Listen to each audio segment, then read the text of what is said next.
జమీందారు చలపతిరాయుడు గారి కుమారుడు వారి పాలేరు కూతుర్ని మానభంగం చేసినట్టు అభియోగం మోపబడింది. దీనికి సంబంధించిన సాక్షులు గ్రామ పెద్దలు రేపు ఉదయం పంచాయతీకి రావాల్సిందిగా కోరడం అయిందో. దండాలండి అయ్యా.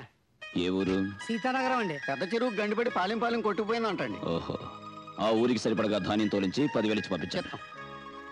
మార్టే నుండి వచ్చానండి అయ్యా. ధర్మసత్రం పెట్టి అన్నదానం చేస్తున్నారండి. ఆహా, ఓ 200 బస్తాలు పంపించాను. అలాగేనండి, ఉంటానండి.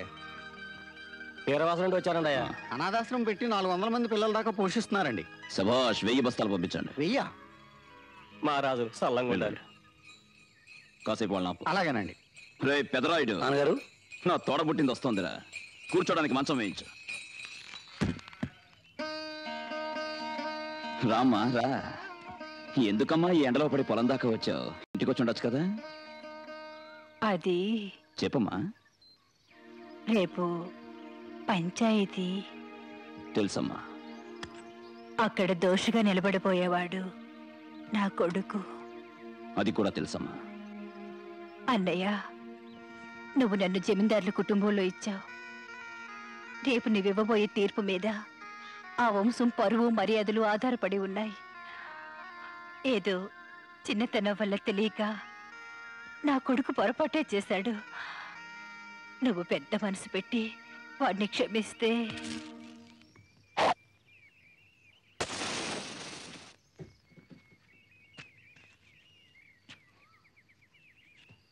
పెదరాయుడు, మన ఇనపెట్లో మీ అమ్మది 500 తులాల బంగారం ఉంది.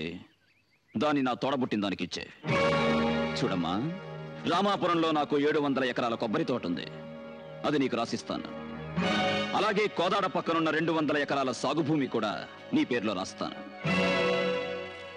నువ్వు కావాలంటే నాకున్న యావదాస్తిని నీకు ధారాదత్తం చేస్తాను.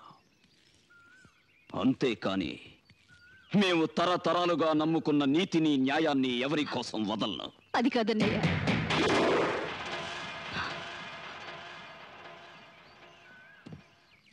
నీ రక్తం పొంచుకు పుట్టిన దాన్ని, నీతి నిజాయితీ నీకు 2 కళ్ళని నాకు తెలుసు.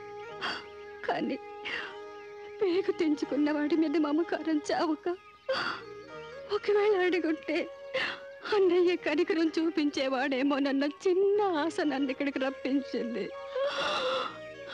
నన్ను క్షమించన్నయ్య, క్షమించు.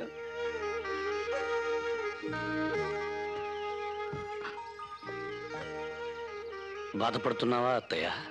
లేదు బాబు, గర్వపడుతున్నాను. ప్రతి ఆడితే తెల్లవచ్చు, కానీ కొంతమంది అదృష్టవంతులకు మాత్రమే ఇలాంటి అన్నయ్యకు చెల్లెలయ్యే భాగ్యం లభిస్తుంది. వస్తాను బాబు.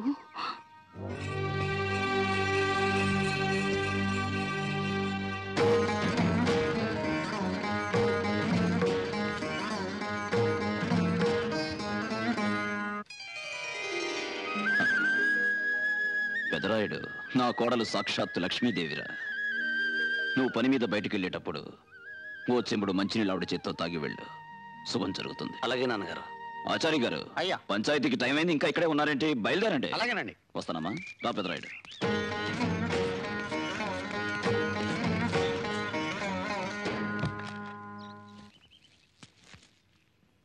వాళ్ళు జాగ్రత్త అమ్మా. మీరు వెళ్ళరండి మావయ్య గారు, బిడ్డలు నేను జాగ్రత్తగా చూసుకుంటాను. శభాష్, చాలా సంతోషం అమ్మా. మరుదుల్ని చూసుకుంటాను అనకుండా బిడ్డల్ని చూసుకుంటానన్నావే, నాకు చాలమ్మా. పెదరాయుడు పోనీ.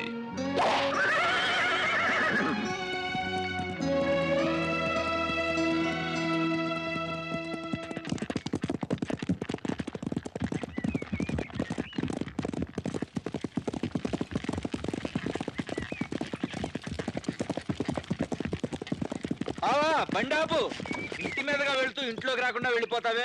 లోపలికి వచ్చి కాసిన మజ్జిగ తాగేళ్ళు. తీర్పు చెప్పబోయే ముందు నేరం మోపబడిన వాళ్ళ ఇంటి వైపు కన్నెత్తి కూడా చూడను.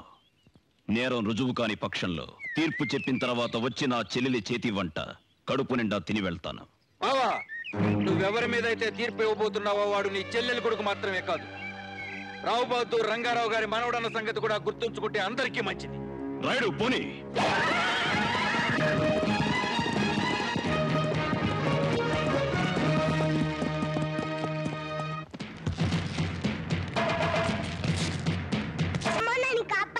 కాపాడని అని అరిచింది. నేను వాళ్ళ వెనకాల పరిగెత్తాను. గాజుల గుట్ట మీద ఉన్న పాత బంగ్లాలోకి అక్క తీసుకెళ్లి తలుపేశాడు. లోపల నుంచి అక్క ఏడుపులు కేకలు వినిపించాయి.